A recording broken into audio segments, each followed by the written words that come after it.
And joining us over the phone is Ambassador Gamal Bayoumi, the former assistant to the foreign minister, to shed more light on the Prime Minister's visit to Sharm el-Sheikh. Good afternoon to you, Mr. Ambassador. Good afternoon. How are you? I can't hear you barely. Is this better? Can you hear me now? Yes, please. Mr. Ambassador, can you tell us a bit about the importance of setting up for the COP27 conference in Sharm el-Sheikh?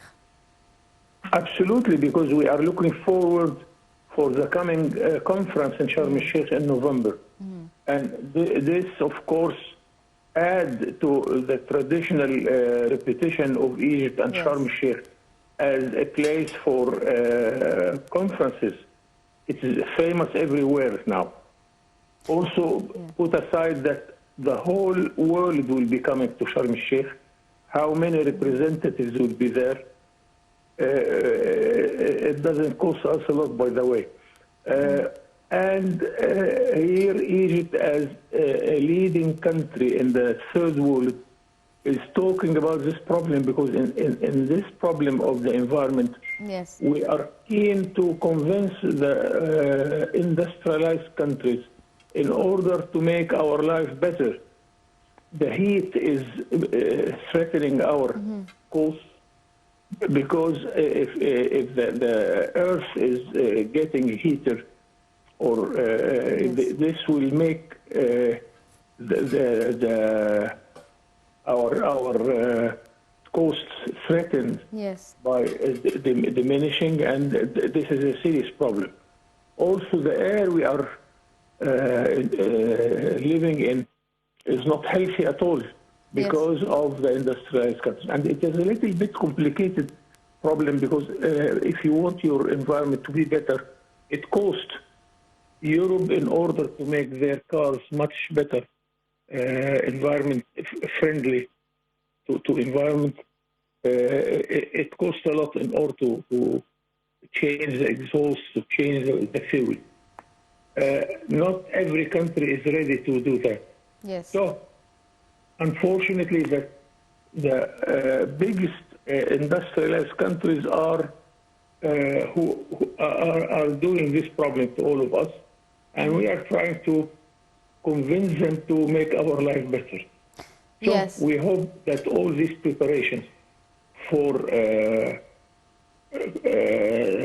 the conference in Sharm el-Sheikh will help for better understanding between all the countries of the world which will participate in this very important conference.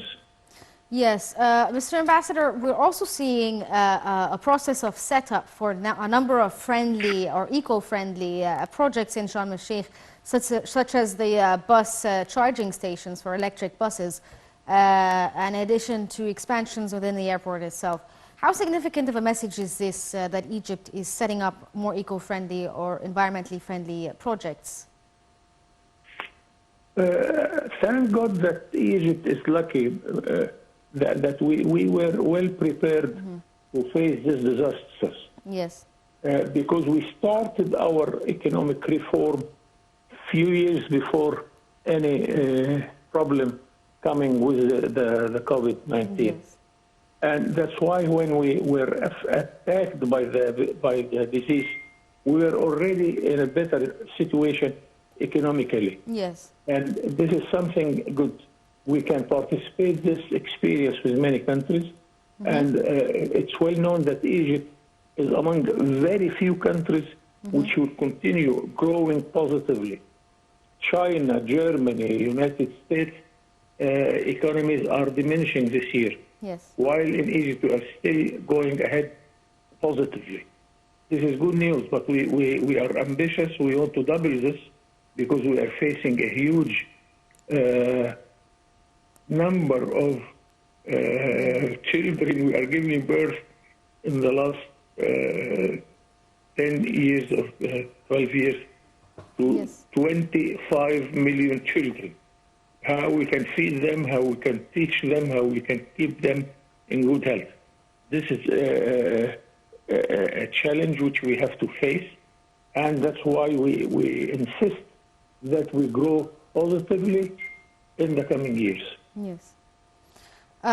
Sir, how do you view the importance of COP27? I know you highlighted that industrialized nations aren't doing enough, but now we're seeing reports, for instance, from the World Health Organization, where they're warning that people should be aware that due to climate change, there would be endemic problems such as monkeypox and so forth. Do you think that the international community is going to take climate change seriously this edition of COP27?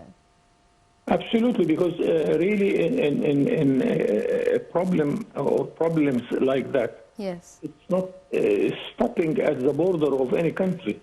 If it started anywhere in China or in the States, we will be all the victim of such disease.